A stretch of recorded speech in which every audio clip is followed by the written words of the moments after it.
તળાજા પંથકમાંથી એક શોકમગ્ન સમાચાર સામે આવી રહ્યા છે। તળાજા તાલુકાના મથાવડા ગામના ચેક ડેમમાં 4 યુવાનો ડૂબ્યા છે તેવા સમાચાર પ્રાપ્ત થઈ રહ્યા છે। આ ચારેય યુવાનોમાંથી 2 યુવાનોનો આબાદ બચાવ થયો તો 2 યુવાનોનું સારવાર દરમિયાન કરુણ મોત થયું છે। મોત થતાં જ તેમના પરિવારજનો અને પંથકમાં શોકની લાગણી વ્યાપી જવા પામી છે।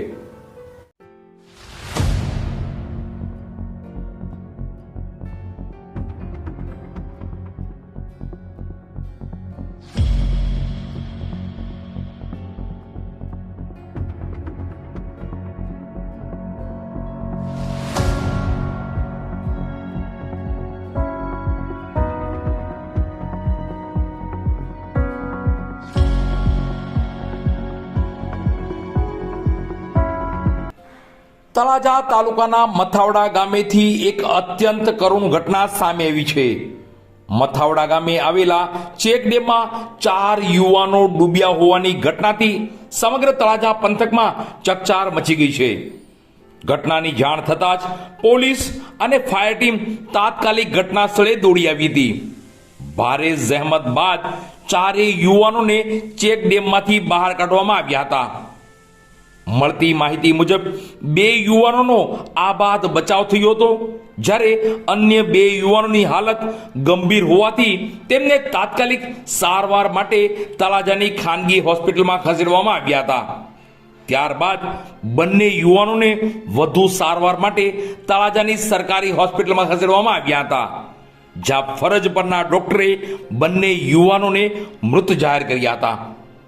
મૃતક યુવાનોમાં 19 વર્ષીય મિલનભાઈ ગોવિંદભાઈ શિયાળ અને 18 વર્ષીય તુષારભાઈ ગંભીરભાઈ શિયાળનો સમાવેશ થાય છે।